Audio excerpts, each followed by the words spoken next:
Olá, sejam bem-vindos e bem-vindas ao estudo do Evangelho de Marcos. Hoje nós vamos estudar o capítulo 1, versículo 21 a 39, aqui nessa parte onde Jesus vai ter aí a sua primeira ação libertadora, expulsando o demônio de um jovem e também depois curando a sogra de Pedro.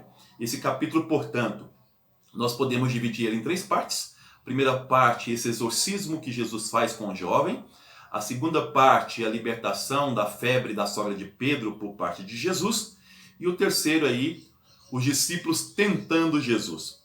Vamos entender um ponto muito importante no Marcos. Para o Marcos, Jesus é o Messias, o Filho de Deus, o servo de Deus. Como isso acontece? Jesus será sempre o Messias no Evangelho de Marcos, isso fica muito claro até o capítulo 8º, todas as vezes que Jesus expulsa demônios. O exorcismo que o Marcos apresenta de Jesus em seu Evangelho é para nos dizer essa mensagem: Jesus é o Messias. O Messias é responsável por instaurar o reino de Deus e destruir o reino do mal. Portanto, só podemos destruir o reino do mal exorcizando. Fique muito claro isso aqui. Então, todas as vezes que o Marcos falar de exorcismo por parte de Jesus, ele quer nos apresentar Jesus como Messias. E todas as vezes que ele nos apresentar Jesus ensinando, ele quer nos dizer que Jesus é o servo de Deus, o Filho de Deus. Porque essa é a função do Filho de Deus, do servo de Deus, ensinar. E é isso que nós vamos ver aqui na primeira parte desse evangelho. Jesus, então, ele vai expulsar o demônio de um jovem e depois Jesus vai ensinar. Vamos ver aqui, então, essa cena da expulsão do demônio, porque ela vai nos chamar bastante atenção. Que tipo de demônio é esse e que fato Jesus está livrando esse jovem?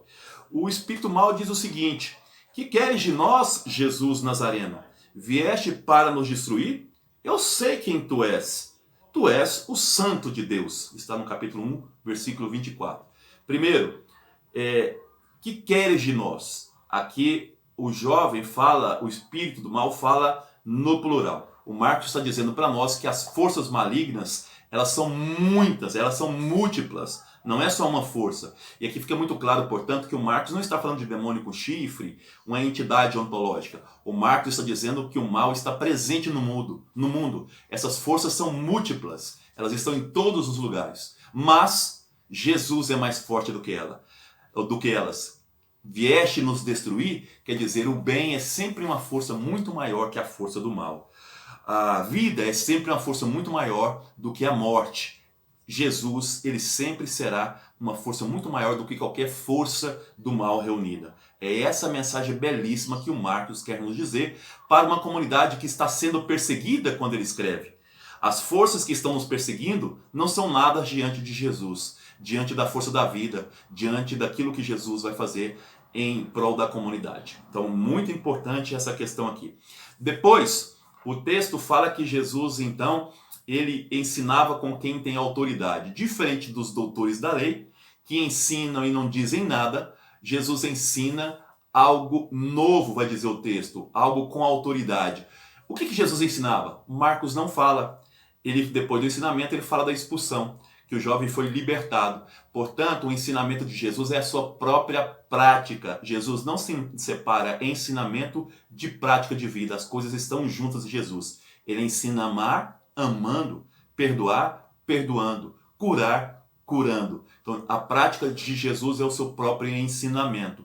Portanto, é diferente do ensinamento religioso, que são apenas doutrinas soltas e que muitas vezes levam à morte e não à vida. Essa é a diferença aqui importante para entender essa questão aqui do Evangelho do Marcos nessa primeira parte. Depois nós passamos para a segunda parte. Um ponto importante. Que coisa foi essa libertação?